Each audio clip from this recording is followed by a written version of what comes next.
ჩვენ თქვენი დაცვის ქვეშ მყოფებზე გვინდა საუბარი, ისინი არიან ორნი ათობით პატიმრიდან, რომლებიც ამ საქმეზე დაიჭირეს, გულისხმობ 4 ოქტომბრის საქმეს. რა ხდება თქვენი დაცვის ქვეშ მყოფების შემთხვევაში? ჩვენ ყოველთვის ვკითხულობთ, თუნდაც ფორმალურად რეჟიმს რა მტკიცებულებები მოაქვს სასამართლოში. სხვების შემთხვევაში ვხედავთ, რომ ან არ არის მტკიცებულება, ან რაღაც ვიდეო მასალა, რომელიც არაფერს ამტკიცებს. გითხარით თქვენ შემთხვევაში რასთან გვაქვს საქმე? მოგესალმებით, პირველ რიგში ძალიან დიდი მადლობა მოწვევისთვის. ზოგადიდან დავიწყებ ნებისმიერ სისხლის სამართლის საქმეზე, რამდენი პირიც არ უნდა იყოს ბრალდებული. ძალიან მნიშვნელოვანია სასამართლომ გადაწყვეტილება მიიღოს თითო პირის მიმართ ინდივიდუალურად, მხოლოდ იმ მტკიცებულებებზე დაყრდნობით, რა მტკიცებულებებიც კონკრეტულად ამ ადამიანის მიმართ არსებობს. ამ კონტექსტში და 4 ოქტომბერზე საუბრისა შეიძლება ძალიან ბევრჯერ დაიკარგოს იმის განცდა, რომ ყველა მტკიცებულება, ყველა ადამიანის წინააღმდეგ არ არის მიმართული. მაგალითად, ჩვენ პირველი რასაც მინდა ხაზი გაუსვა, თქვენს რეპორტაჟშიც ეს ჟღერდა ჩემი კოლეგების პოზიციები. როცა ჩვენ ვაპარაკობთ იმაზე, რომ ვინმე აკეთებდა პოლიტიკურ განცხადებას 4 ოქტომბრის კონტექსტში, თუნდაც შეკრებისას ან შეკრებამდე მოწოდების კუთხით, თბილისის საქალაქო სასამართლოს უკვე დეკემბრის აქციების საქმეებზე დადგენილი აქვს პრაქტიკად, რომ მაგალითად, როცა ჩემი კოლეგები აყენებდნენ შუამდგომლობას, პოლიტიკური თანამდებობის პირები მოწვეული ყოფილიყვნენ, მოწმედ და გამოკითხულიყვნენ, ვიდრე მათი პოლიტიკური განცხადებები ხშირად შეიცავდა საქმისთვის მნიშვნელოვან ინფორმაციას. სასამართლოები ამბობდნენ იმას, რომ მაგალითად ჩვენ ვერ მოვიწევთ ირაკლი კობახიძეს, შალვა პაპუაშვილს, მიუხედავად იმისა, რომ ეთერებში და საჯაროდ ისინი აკეთებენ განცხადებას ამ სისხლის სამართლის საქმეებთან დაკავშირებით, ვინაიდან ისინი არიან პოლიტიკოსები და მათი განცხადებები არის პოლიტიკური განცხადებები და არა სამართლებრივად მნიშვნელოვანი განცხადებები. პოლიტიკური განცხადებების გამო სხვა საქმეებზე ხალხი ყავთ დაჭერილი, ეგ კიდე ცალკეა. სხვა საქმეებზე 4 ოქტომბრის საქმეზე არიან დაჭერილი იგივე ბატონი მურთაზოდევა, პატა ბურჭულაძე და სხვები, რომელსაც ის აღნიშნე, რომ არა მარტო ამ საქმეებზე, არამედ სხვაგანაც, ანუ პოლიტიკური განცხადებების გამო იჭერენ პირდაპირ ხალხს და ეს, როდესაც თქვენ ეუბნებით, რომ დეტალებია, ისეთი დეტალები, რომელიც შესაძლოა პოლიტიკური განცხადებების შემადგენელი ნაწილი იყოს, მაგრამ ისე წარმოადგენენ ხოლმე, რომ რაღაც ფაქტობრივ გარემოებებზე საუბრობენ, ხო, ეს წარმომადგენლები ქართული ოცნების. ანუ ყველა შემთხვევაში იგივე პრაქტიკა, იმიტომ ჩვენ არ გვინახავს ეს ხალხი არასდროს სასამართლოში, რომ ამ შეკითხვებზე პასუხი გაეცა. მიუხედავად იმისა, რომ კონკრეტული პოლიტიკური ძალის მაღალი თანამდებობის პოლიტიკური თანამდებობის პირები ხშირ შემთხვევაში ამბობდნენ, რომ მათ ჰქონდათ მტკიცებულებები, როგორ ჩაიდინა ამ თუ იმ ადამიანმა, ვის მიმართაც საქმე მიდიოდა სასამართლოში სისხლის სამართლის დანაშაული, სასამართლო ამბობდა, რომ მე ის არ მაინტერესებს, ვინაიდან ის არის პოლიტიკოსი და აკეთებს პოლიტიკურ განცხადებას. მაგრამ 4 ოქტომბრის საქმეზე ჩვენ ხედავთ, რომ იმავე ტიპის და იმავე კონოტაციის პოლიტიკური განცხადებებისთვის და შეიძლება ნაკლებ კონკრეტულიც კი და ზოგადი ხასიათის პოლიტიკური განცხადებებისთვის, რომ ჩვენ და დავიბრუნოთ ქვეყანა, ჩვენ და გავერთიანდეთ ყველანი საქართველოსთვის და ასე შემდეგ ამ განცხადებებისთვის ადამიანები იმყოფებიან პატიმრობაში და მათ მიმართ მიმდინარეობს სისხლის სამართლის საქმეები. ნახეთ, ხაზგასმით რატომ მინდა აღნიშნო ჯერ პოლიტიკური განცხადების როლი და მერე უკვე სისხლის სამართალში მისი თანმიმდევრობა. ჩვენ შეიძლება ვლაპარაკობდეთ იმას და ძალიან ღირსეული პოზიცია ქონდა დღეს და არა მხოლოდ დღეს ბატონ მურთაზოდევალოს, რომელიც ამბობდა, რომ მე მზადა ვარ ავიღო სისხლის სამართლებრივი პასუხისმგებლობა მათ შორის, მაგრამ რას ერჩით ამ ადამიანებს. თუ სხვა შორის ლაშა ბერიძე, რომლის ციტატებიც მოვიყვანეთ ჩვენ, ისიც ამბობს, რომ აი გასაგებია, რომ ჩვენ მიუღებლები ვართ რეჟიმისთვის და ვიცით რატომაც დაგვაპატიმრეთ, იმიტომ რომ მიუღებლები ვართ, მაგრამ ეს ხალხი რა შუაშია? რატომ დაიჭირეთ დანარჩენები? ეს ლაშა ბერიძემ მას თქვა და ყველა ინიციატორის პოზიცია ამ ნაწილში იდენტურია. კი ბატონო, ეს არის ძალიან მნიშვნელოვანი და ამიტომ ვისაუბრე კონტექსტზე. ნახეთ, გადავიდეთ კონკრეტულ შემთხვევაზე, ვისაუბროთ ნიკა გვენცაძის საქმეზე. ნიკა გვენცაძის შემთხვევაში წარმოდგენილია მტკიცებულება, ვიდეო მტკიცებულება, რომელიც აღწერილია, რომ თითქოს ნიკა ისვრის გარკვეულ საგანს. მაგრამ ამ ვიდეო მასალაზე არ ჩანს არც ნიკა და არ ჩანს არც როლის ფაქტი. ეს არის ამონარიდი საჯაროდ გასული კადრებიდან, პირდაპირ ეთერიდან, სადაც არ არის იდენტიფიცირებული ნიკა, არ ჩანს ნიკა და არ ჩანს მის მიერ მოქმედების განხორციელების გეტყვით. რეალურად ის ორი მუხლი, 222 მუხლი და 225 მუხლი, ამ სტრატეგიული ობიექტის ხელში ჩაგდების მცდელობა და 225 მუხლი. ცალსახად ფარავს ერთმანეთს. 222 მუხლი სტრატეგიული ობიექტის ხელში ჩადგდება, ალბათ მაყურებლისთვისაც ეს არ იქნება რთული ან განსაკუთრებული იურიდიული საკითხი. ბუნებრივია, აი კანონმდებელს არ აქვს გაწერილი, იმიტომ რომ საუბარია მშვიდობიან ხელში ჩაგდებაზე და ვინმესთვის იმდენად მშვიდობიანად, იმდენად ინტენსიურად მოწოდებაზე, მაგალითად, რომ დაუთმოს სტრატეგიული ობიექტი ან რამე. ყოველ შემთხვევაში, როცა ვლაპარაკობთ სტრატეგიული ობიექტის ხელში ჩაგდებას, გულისხმობთ მათ შორის ძალადობის კომპონენტს. და თუ ეს მუხლი ძალადობას მოიცავს, რა საჭიროა მაშინ ორგანიზებული ძალადობისთვის ცალკე დამოუკიდებლად ბრალის წარდგენა. გაქვთ ამ შეკითხვაზე პასუხი? არა, ჩვენ ამაზე პასუხი გვექნება, სამართლებრივი პასუხი არ არსებობს პასუხი რატომ რაში იყენებს ამას პროკურატურა და იყენებს ამაში. საფუძვლიანი ვარაუდი რისთვის სჭირდება? ფაქტია რომ ღონისძიებისთვის. ყველაზე მარტივი და ლოგიკური პასუხი, მაღალ პროცენტიანი პასუხი არის აღკვეთის ღონისძიებისთვის.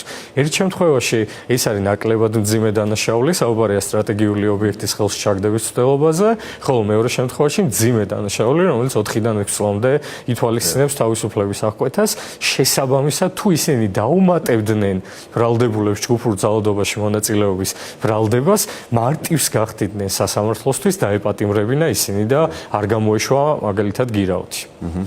აი ამ კონტექსტშია გამოყენებული მათი ბრალები, თორე დარწმუნებული ვარ, რომ ბრალდების მხარეს და პროკურატურას თვითონ არ აქვს მოლოდინი, რომ საბოლოოდ ორივე მუხლით დადგება გამოყენებელი განაჩენები. არ ჩანს იმ კადრებში, რომელიც წარმოდგენილ ვიდეოში გვენცაძის მიერ მოქმედების განხორციელება არ ჩანს, ხოლო მეორე შემთხვევაში, როცა ნიკა გვენცაძეს ხელი აქვს მაგალითად მოკიდებული ღობეზე, ან თუნდაც ის რაიმე ფორმით ღობეზე ზემოქმედებას ცდილობდეს, ჩანს ღობის დარჩენილი მონაკვეთი, 15 მეტრიანი მონაკვეთი მგონი, რომელიც უკვე მონგრეულია. მაგრამ აი მოსამართლე ჩვენ არ გვაქვს შესაძლებლობა რომ ეს ვიზუალურად ვაჩვენოთ მაყურებელს დახურული სხდომების გამო. აი მოსამართლე თუ ერთვება აი ამ განხილვებში საერთოდ და ეს წარმოდგენილი ვიდეო მასალა მტკიცებულების სახით, რომლის შინაარსაც ახლა თქვენ გვიყვებოდით, მოსამართლის რაღაც პოზიცია ან კომენტარი ამაზე ხდება ეს სასამართლო პროცესი. ორ ნაწილად იყოფა, მაშინ როცა მტკიცებულებების გამოკვლევის ამ ეტაპზე მივალთ, სასამართლოს მოუწევს ჩვენთან ერთად განიხილოს ეს ვიდეო მტკიცებულებები, ის იმ წუთიერად ვერ შეაფასებს მათ, მაგრამ განხილვის შემდეგ ჩანს ალბათ, ხო არ სვამს შეკითხვებს, მოსამართლე შეზღუდულია გარკვეულწილად შეკითხვებით, ამას მხოლოდ დამაზუსტებელი შეკითხვები შეუძლია დასვას. თუმცა ბუნებრივია, განწყობის წაკითხვა შესაძლებელი იქნება აქაც. რაც მთავარია ვიდეოების გამოკვლევის შემდეგ მას გაუჩნდება ვალდებულება ამ ვიდეოებთან დაკავშირებით მისი შეფასება აუცილებლად დაწეროს საბოლოო გადაწყვეტილებაში. თქვენთან ერთად უყუროს კიდევ ერთხელ იქ დასვას შემდეგ შეკითხვები და თუმცა ჩვენ იგივე 11 პირის საქმეზე დეკემბერში დაკავებულ ბიჭების საქმეზე გქონდა და გვაქვს ამის გამოცდილება, რომ სასამართლომ ესეც კი არ გააკეთა და არ შეაფასა ვიდეოები. რაც შეეხება ჟღენტის ნაწილში, რომელზეც ასევე იძალადეს, როგორც ჩვენ მქონდა ინფორმაცია, აი აქ რა ხდება? ჭყალებში მოგვიწევს ალბათ ისევ საუბარი ამ სიტყვა მტკიცებულების გამოყენების ნაწილში. აქ რა მოიტანა? წინასწარ ვიტყვი რომ ბოდიში ვიხდი ჩემ კოლეგებთან, შეიძლება თეორიულად არ ვიცნობდნენ კონკრეტულ მასალას საქმეში სხვა ბრალდებულზე, მაგრამ იმის გათვალისწინებით, რაც აქამდე ვნახეთ, დავით ჟღენტის შემთხვევა არის განსაკუთრებული და განსხვავებული ყველა სხვისგან, იმიტომ რომ აქ ვიდეო მასალაც კი არ არის წარმოდგენილი, აქ წარმოდგენილია ადმინისტრაციული სამართალდარღვევის ოქმი, რომელიც შედგენილია კონკრეტული პოლიციელის მიერ და ის კონკრეტული პოლიციელიც კი ამბობს ესეთ რამეს, რომ დავით ჟღენტი არ იმყოფებოდა არც სასახლეში, არც სასახლის ეზოში, არამედ სიტყვიერ შეურაცხყოფას აყენებდა ორბელიანის ქუჩის მიმდებარე ტერიტორიიდან და შესაბამისად გაუგებარია როგორ აღმოჩნდა საერთოდ დავით ჟღენტი ამ სისხლის სამართლის საქმეზე. და უფრო მნიშვნელოვანი და საინტერესო არის ის, რომ ჩვენი მოქმედი კანონმდებლობა და არა მარტო ჩვენი კანონმდებლობა, სამართლის პრინციპები კრძალავს დუალურ ბრალდებას, ორმაგ ბრალდებას, ერთი ქმედების შეფასებას ორჯერ სამართლებრივად. რაც ნიშნავს იმას, რომ თუ იგივე პოლიციამ შეადგინა ადმინისტრაციული სამართალდარღვევის ოქმი დავით ჟღენტთან მიმართებით, მან უკვე შეაფასა ადმინისტრაციულ სამართალდარღვევად დავით ჟღენტის მოქმედება და მისი სისხლის სამართლებრივი ბრალდება საერთოდ მოკლებულია ყოველგვარ შინაარსში. შინაარს. ამის გათვალისწინებით დავიჯღენდი, ყველა ობიექტურ რეალობაში უკვე უნდა იყოს თავისუფალი, მაგრამ გასაგებია ტენდენციურობა სასამართლოს სიახლოვეს ღონისძიებასთან მიმართებით და საბოლოო გადაწყვეტილებასთან მიმართებით ის ადამიანი და მისი შემთხვევა არის ის შემთხვევა, სადაც გაცილებით უფრო თამამი ვიქნები თუ ვიტყვი, რომ ძალიან რთული იქნება გამომტყუნებელი გადაწყვეტილების დაყენება. მესმის, აი რაც შეეხება კონტექსტი, რომელსაც თქვენ შეეხეთ, ეს ძალიან მნიშვნელოვანია, იმიტომ რომ პოლიტიკური თვალსაზრისით ყოველდღიურად რეჟიმს ასე მასობრივად გამოაქვს განაჩენი. პოლიტიკური განცხადებების თვალსაზრისით და შემდეგ ეს სასამართლოზე როგორ აისახება, ჩვენ ვხედავთ ხოლმე პრაქტიკაში, ხომ? როგორ იყენებს დღეს რეჟიმი ამ საქმეს? არა მხოლოდ იმით, რომ ეს ხალხი დაპატიმრებული ყავს, არამედ პროპაგანდისტული თვალსაზრისით. რად აქცია ეს საქმე თქვენი აზრით ქართულმა ოცნებამ? მადლობა ამ კითხვისთვის. მე როგორც ადვოკატს ბუნებრივია ჩემი პირველი და მთავარი მისია სისხლის სამართლის საქმეზე ბრალდებულების დაცვა, მაგრამ ძალიან მნიშვნელოვანია დავიცვათ ეს ადამიანები დისკრედიტაციისგან. ჩვენ ვხედავთ იმას, რომ მაშინ როცა ჯერ სასამართლოს განხილული არ აქვს მტკიცებულებები, მათ შორის ის მტკიცებულებები, რომლებზეც ჩვენ საუბრობთ, მაშინ როცა სასამართლოს ჯერ კიდევ არ აქვს შეფასების უფლება, წინ სწრებად ამ შეფასებით და პოლიტიკური შეფასებით სარგებლობენ ყოველდღიურად პოლიტიკური თანამდებობის პირები. ნახეთ, დავით ჟღენტი, ნიკა გვენცაძე არიან ის ადამიანები, რომლებიც სანამ გადაწყვეტილება მიიღება მათ წინააღმდეგ ითვლებიან უდანაშაულოდ. ის არის უდანაშაულობის პრეზუმპცია, რომელიც თავის თავში გულისხმობს იმას, რომ ყველა უნდა დაემორჩილოს ამ დათქმას და მოეპყროს მათ ისე, როგორც უდანაშაულო ადამიანებს საბოლოო გადაწყვეტილებამდე. მაგრამ ჩვენ ვხედავთ იმას, რომ ნებისმიერი პროცესი, ნებისმიერი პოლიტიკური მოტივით დაკავებული პირის წინააღმდეგ რეალურად უფრო დიდი მნიშვნელობა ენიჭება იმას, არათუ რამდენი წლით გაუშვებს საბოლოოდ სასამართლო ციხეში, არამედ 9 თვიან ფანჯარას მოხდეს ადამიანების პიროვნული და დისკრედიტაცია მათ შორის პოლიტიკური თუ სამოქალაქო პოზიციის გამო. ჩვენ ამ კამპანიას პირველად ავხედავთ, უკვე ვნახეთ დეკემბრის კონტექსტში და დეკემბრის აქციების კონტექსტში დაკავებული ადამიანების მიმართ და ვუყურებთ იმას, რომ 4 ოქტომბრის საქმეც არ არის განსხვავებული და უფრო მეტი, უფრო მაღალი ინტენსივობით და თავდასხმების უფრო მაღალი, ესე ვთქვათ, უხეშობით ხასიათდება კონკრეტული ბრალდებულების მიმართ. კი ბატონო, მე მინდა კიდევ ორ თემას შევეხოთ გარდა ამ საქმეებისა. თუ აქ რაიმე დამატება გსურთ თუ არა და მინდა რომ გადავიდე ორ ასევე ძალიან მნიშვნელოვან საკითხზე. ერთი გადავიდეთ, მაშინ ეს ეხება ეგრეთ წოდებულ ტროტუარების კანონს. პრაქტიკულად ჩვენ ვიღებთ სიტუაციას, როდესაც შეკრებები და მანიფესტაციები იგრძალება ქვეყანაში. მინდა თქვენი როგორც ადვოკატის შეფასება მოვისმინო, იმიტომ რომ აქაც რეჟიმი იმუქრება ადმინისტრაციული და სისხლის სამართლის პასუხისმგებლობით. ამ კანონს როგორ შეაფასებდით და შეგიძლიათ თუ არა ამას საერთოდ უწოდოთ კანონი, იმიტომ რომ ყველა კანონი შესაბამისი უნდა იყოს კონსტიტუციის. რა ხდება ამ თვალსაზრისით და მივდივარ თუ არა რაღაც წარმოუდგენელ აბსურდამდე? ორ ნაწილად გავყოფ პასუხს თქვენ დასმულ კითხვას. პირველი, რაზეც მინდა ვისაუბრო, არის ის, რომ კანონი არ მიიღება და არ უნდა მიიღებოდეს კონკრეტული ადამიანის ან ადამიანთა ჯგუფის წინააღმდეგ. კანონი და ნორმატიული აქტია ეს არის საყოველთაოდ მოქმედი, ყველასთვის უნივერსალურად მოქმედი ნორმა, რომელიც უნდა მიიღებოდეს კონკრეტული ლეგიტიმური მიზნით. უზრუნველყოფილი იქნას წესრიგი, უზრუნველყოფილი იქნას საზოგადოებრივი ინტერესების დაცვა და ასე შემდეგ. აქ ჩვენ ვხედავთ, რომ პირდაპირ ამბობენ. აი, ეს არის ძალიან მნიშვნელოვანი. მაშინ როცა კანონის ინიციატორები და პოტენციური ხმის მიმცემები ამ კანონზე დეპუტატებზე მაქვს საუბარი და კონკრეტული პოლიტიკური ძალის წარმომადგენლებზე პირდაპირ ამბობენ, რომ კანონი მიიღება კონკრეტული ადამიანების და კონკრეტულ ადამიანთა ჯგუფის წინააღმდეგ და ძალიან საინტერესო პასაჟი ალბათ ის არის, რომ თვითონ ეძახიან, რომ 50 კაცია საუბარი და საკანონმდებლო ორგანოს ამუშავებენ და აღებინებენ კანონს 50 კაცის წინააღმდეგ. ნახეთ, ყველა ამგვარი მოტივით, ან ამგვარი საფუძველზე და ამგვარი მიზნით მიღებული კანონმდებლობა უნდა იყოს მკვდრადშობილი. ის არ არის ნორმა, მას ვერ ექნება გენერალური მარცზომიერი კეთილი საკანონმდებლო მიზანი. პრაქტიკაში ომარ აი რაც აქამდე მიიღეს რეპრესიული კანონები მანიფესტაციების ჩასახშობად. ვერ იმუშავა ვერც ერთმა. ამ შემთხვევაში რა არის ლოგიკა იგივე სამართლებრივი პერსპექტივიდან, ჩემი როგორც იურისტის პერსპექტივიდან იგივეა, როცა არსებობს გაცხადებული მიზანი, რომ კანონმდებლობა უმიზნებს ადამიანთა კონკრეტულ ჯგუფს და მიიღება მათ წინააღმდეგ, ეს არ არის კანონი, ეს არის კონკრეტული ადამიანების დევნა და ეს უნდა იყოს პერსონიფიცირებული სხვა ფორმით, თუ ამის ლეგიტიმური საფუძველი ან ნორმატიული საფუძველი იარსებებდა. მაგრამ ამ კონკრეტულ შემთხვევაში ნებისმიერი კანონი იქნება ეს ეგრეთ წოდებული ტროტუარების კანონი, როგორც თქვენ უწოდეთ, თუ ნებისმიერი სხვა აქამდე მიღებული ცვლილება, როდესაც მისი გაცხადებული მიზანი კონკრეტული ადამიანების პოლიტიკური თუ სამოქალაქო ნების გამოხატვის ელიმინაცია. ეს არ არის კანონი. კი, ასე იყო გაცხადებული მიზანი რუსთაველის გადაკეტვასთან დაკავშირებით. იქ იყო ადმინისტრაციული პასუხისმგებლობა შემოტანილი, რომელმაც ვერ შეაჩერა რუსთაველის გადაკეტვა.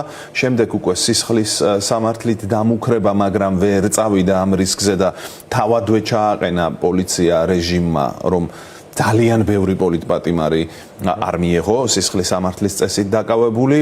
ამ შემთხვევაშიც იგივე ორი დონე აქვს, ჯერ ადმინისტრაციული და მერე სისხლის. ანუ რა იცვლება რეალურად მის მიდგომაში, რატომ არის ეს სხვანაირი კანონი თქვენი აზრით, რომელზეც შეუძლია ქართულ ოცნებას იმედი დაამყაროს, რომ პროტესტს მოერევა?